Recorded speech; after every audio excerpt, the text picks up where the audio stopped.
Halo Lur, salam dimanapun kalian berada. Kali ini kita akan mencoba merangkum cerita yang berjudul Woodland tahun 2023 yang memiliki judul asli yaitu World, yang memiliki arti yaitu hutan. Dan film ini disutradarai oleh Elizabeth sekarang. Ia menceritakan tentang seseorang yang memiliki trauma terhadap masa lalunya. Penyebab dari trauma tersebut adalah tokoh utama dari film ini, yaitu Marian Marlin, atau bisa kita sebut Marlin. Ia merupakan tokoh utama di dalam film ini Lur. Sekaligus dijelaskan bahwa ia seorang jurnalis yang sangat sukses, namun memiliki trauma pasca insiden teror. Semasa ia menjadi jurnalis di salah satu kota di negara Austria.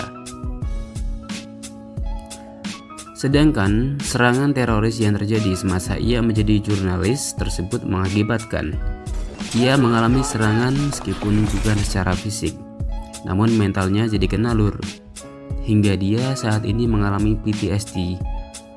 Oke, PTSD sendiri adalah singkatan dari Post Traumatic Stress Disorder atau gangguan stres pasca trauma dalam bahasa Indonesianya Lur.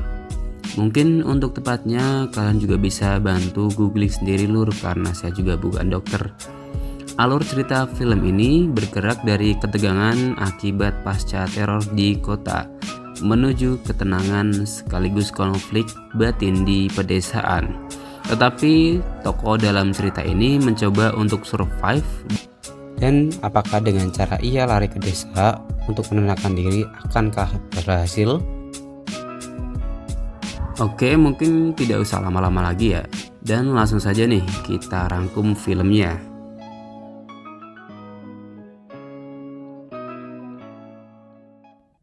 Di awal cerita kita bisa melihat jika Marlin merupakan cerminan pribadi yang suka dengan ketenangan dan tidak ingin banyak permasalahan.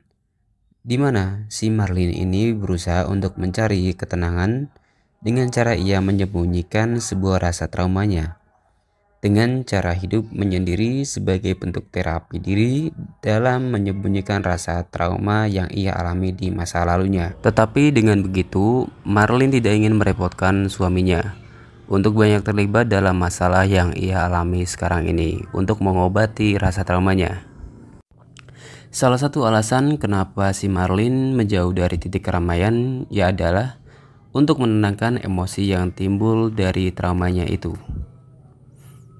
Sampai-sampai ia ingin bilang izin dengan George, yakni suaminya dari si Marlin ini, untuk pulang ke rumah mendiang neneknya yang sudah almarhum di desa.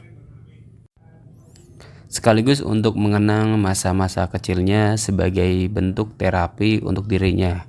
Meskipun begitu, suami Marlin ini sangat sayang kepadanya meskipun merasa kasihan karena rasa trauma yang ia alami sekarang ini. Dan sekarang Marlin pun memulai untuk semuanya. Kemudian scene berganti ke teman kecilnya si Marlin, yakni yang bernama Gertie.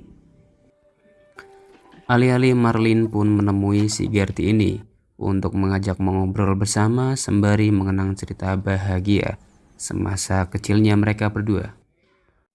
Hingga meskipun sekarang mereka sudah memiliki kehidupannya masing-masing. Meskipun begitu, mereka ini dulunya memang sangat erat untuk pertemanannya, namun hanya karena si Marlin ini memilih untuk berpisah dan mencoba untuk meraih impiannya sebagai seorang jurnalis. Lalu si Gertie pun seperti canggung untuk mengajak ngobrol si Marlin ini.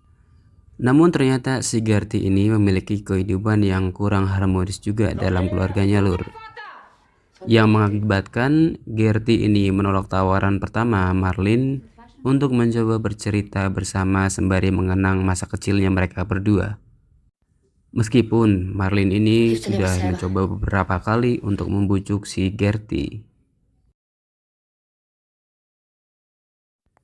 Lalu selanjutnya Marlin pun pergi ke tempat kopi yang biasa ia temui sebelumnya. Namun di tempat itu, Marlin malah mendapatkan omongan yang tak enak dari salah satu petani desa yang kemudian mampir ke tempat tersebut.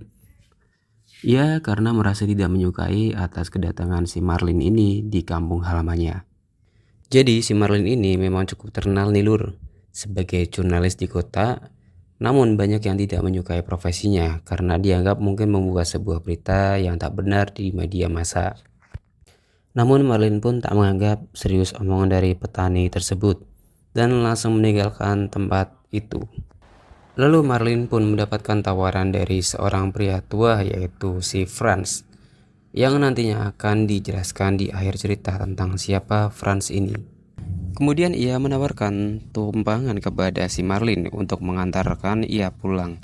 Namun Marlin tak banyak pembicaraan terhadap pria tersebut.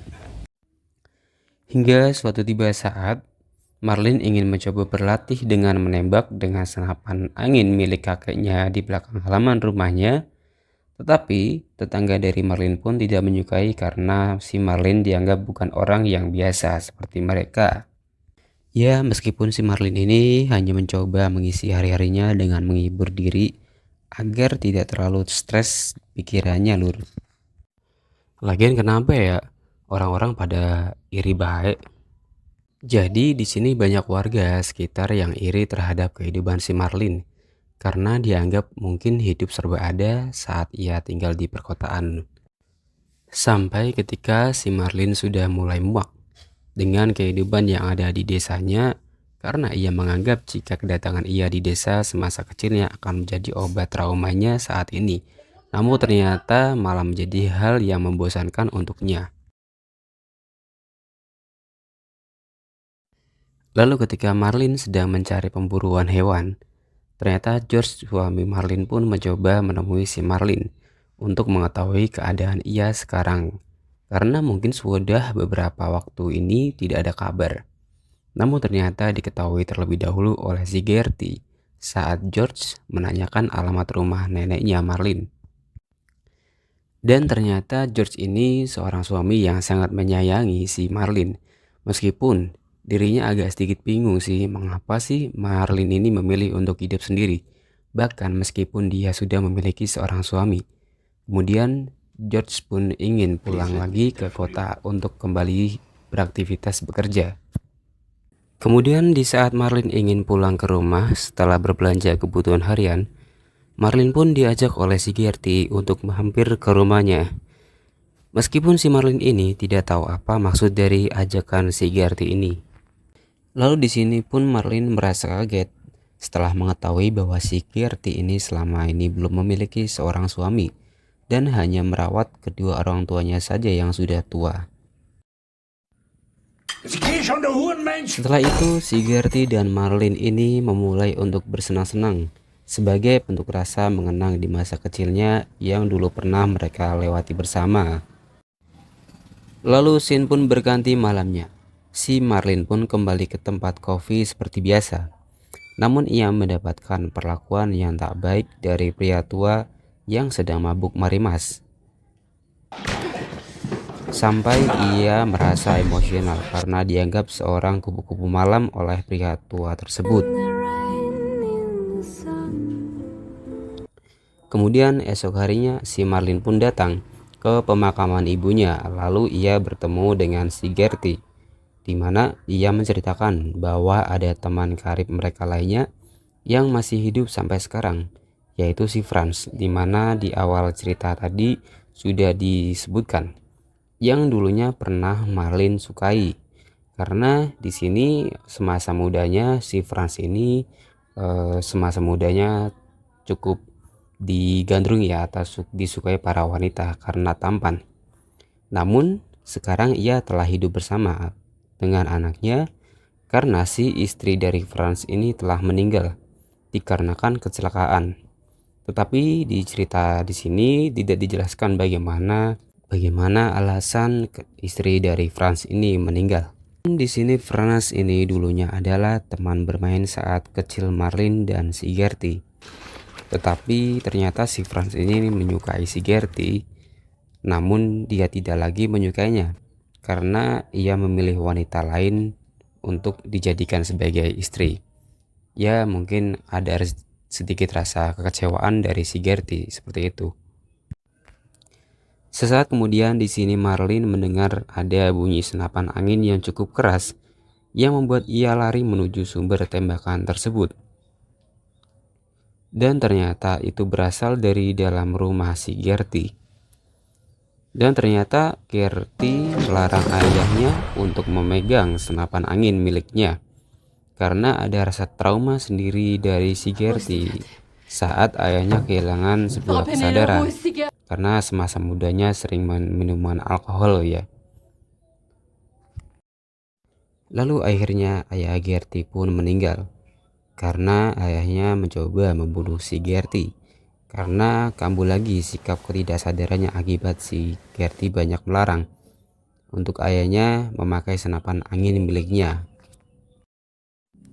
Oke, sekarang sudah terlihat ya bahwa trauma si Marlin ini sudah berangsur tersembuhkan oleh orang-orang terdekatnya yang dibuktikan dengan sikap tenangnya saat mencoba menenangkan si Gertie saat kejadian tadi. Oke, di akhir cerita, si Marlin dan sahabatnya kini kembali bersama dengan hubungan mereka yang kembali seperti dulu lagi meskipun sudah berbeda suasananya. Ya memang karena mereka sudah punya kesibukan masing-masing saja sih. Jadi dari sini bahwasanya kita bisa menyimpulkan bahwa obat trauma terbaik adalah salah satunya dekat dengan orang terdekat kita dan memulai untuk perlahan melupakan yang dapat menimbulkan rasa trauma kembali. Karena setiap orang juga memiliki cara masing-masing juga dalam mengontrol rasa trauma. Dan yang paling terpenting adalah bagaimana kita mencoba untuk bangkit dari rasa trauma itu sendiri. Akhirnya cerita ini bisa saya coba rangkum meskipun banyak kekurangannya nih. Mungkin dari kata-kata saya, mungkin juga dari pelantunan naskahnya juga, pembuatan kata-kata seperti itu, dan juga soundnya ya karena menggunakan handphone bukan dari mikrofon terbaik seperti itu. Kemudian dari pembuatan potongan video juga mungkin agak sedikit rancu seperti itu. Saya mohon maaf. Saya ucapkan banyak terima kasih atas support kalian kepada channel ini. Karena tanpa dukungan kalian, channel ini tidak akan bisa berkembang. Dan jangan lupa untuk komentar ya guys ya. Like, subscribe channel ini demi berkembangnya channel ini. See you guys. Ciao.